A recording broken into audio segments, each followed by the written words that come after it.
The Pyramid is directed by Gregory Levasseur. Now, found footage has always been one of my favorite genre, like the Blair Witch Project, like the VHS. It has a place of its own. Now, with Lee Cronin's The Mummy around the horizon is releasing on 17th, I felt this was a perfect time to bring this monster from the darkness to the light. Now, the story is kicked off by a team of archaeologists led by Dr. Miles Holden and his daughter Nora. They are accompanied by an investigative journalist and along with the cameraman Fitzy. Now, they make a fascinating discovery, an odd discovery actually. It's a three-side pyramid. Pyramids usually have 4 or 5 sides. However, this was an archaeological anomaly that had only 3 sides, and this piqued their interest. They did everything. They studied it. They mapped it. Now they want to do the most hardest and the dangerous part, getting into the pyramid and finding out the unknown. However, this turns out to be the most deadliest mistake they'll make.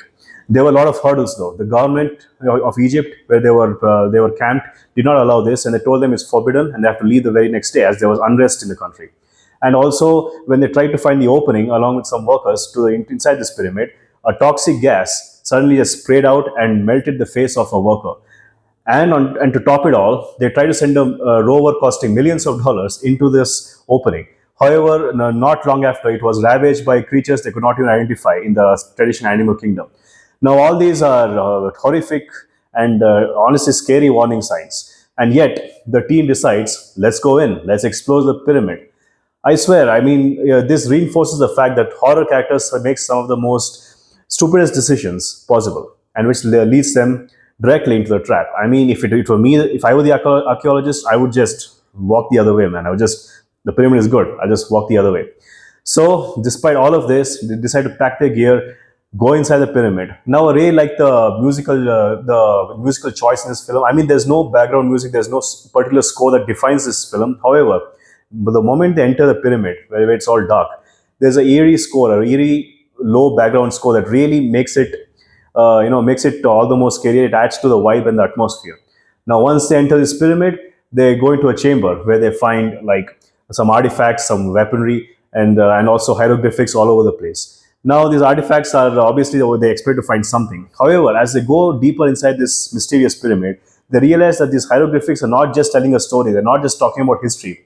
They are a warning. They are a warning to anyone who visits this pyramid that it is not good to proceed further.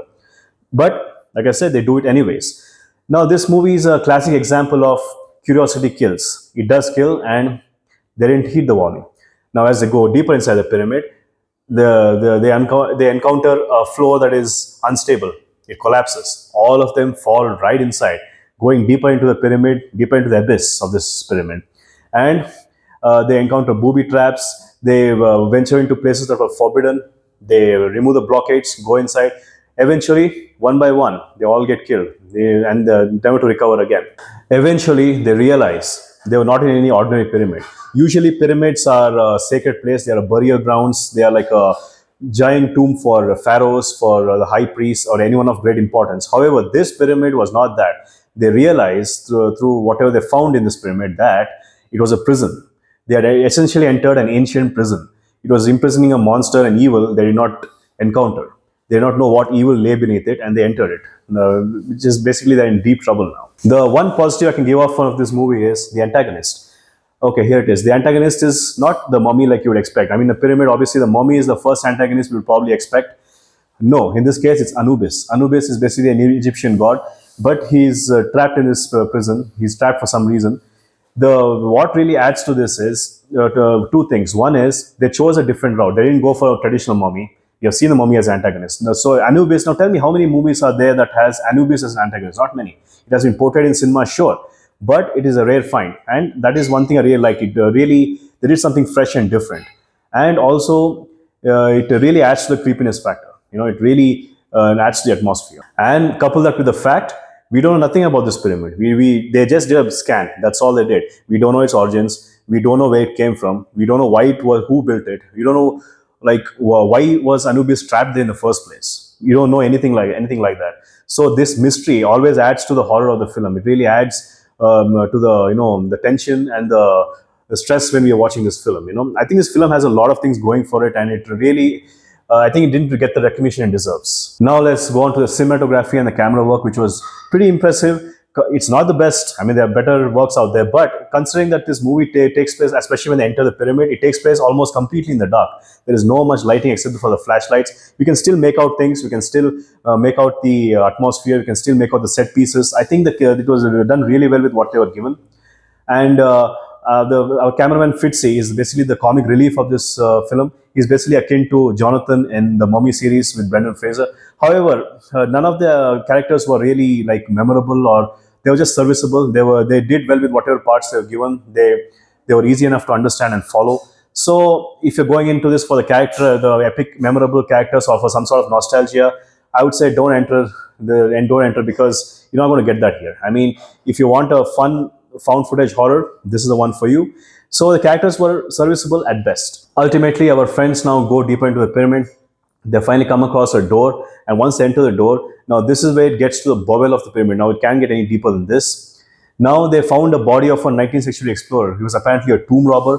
Now through him and through whatever information or data they could get from him, they tried to find a possible escape route. This was the only ray of hope, the only light at the end of the tunnel. However, Anubis follows them there as well. It performs its deed. Basically, this creature was trying to get back to its creator Osiris, and what it does is it catches one of the archaeologists, it tears out his heart, puts it in a weighing balance, and sees if he's fit enough to enter the afterlife. And if he's not, it'll eat its heart out. This was really creepy and gruesome. I think they captured the Egyptian mythology really well here, even though it's a low budget movie. They really captured the essence and really made it, scary and impactful. Now, ultimately, one of our protagonists, after a long and terrible fight, gruesome fight, she manages to exit the pyramid. Well, you may think now it's a happy ending. One of them got out to tell the tale. Nope. The creature comes out just at the opening, just before she was about to go. He grabs her and takes her in. That's the end of it. Lights out. Now, the one thing this movie did that was ballsy and honestly it subverted expectations was, do the protagonists have to survive all the time? Do the good guys have to win? No, even the bad guy can win, and in this one it wins. And I really like this. It really was refreshing. It really creates a dread. I mean, you don't have to have the good guys win all the time. It's just too boring and like too well done. We need something different, and I think this movie did a good job with that. Overall, it's when it comes to a found footage genre, there are definitely better movies out there, but I think this was highly underrated. It is not talked about much. It was released all the way back in 2014, so I felt this requires recognition, and honestly, it's one of my favorites. I liked it, and it was profitable, although it was not critical. It was critically panned. It was not critically accepted or admired. So, what do you guys think? Have you seen this movie? What I would recommend is you see this movie just before seeing Lee Khan's The Mummy. It really add to the excitement, as even though unrelated, it's from a similar culture. So please do like, subscribe, and share. It will mean a lot to me. And do watch out for my review of Lee Khan's The Mummy. I can't wait to review that, and hopefully it's good. They get the horror right. And let's embrace cinema together. I'll see you soon. Bye for now.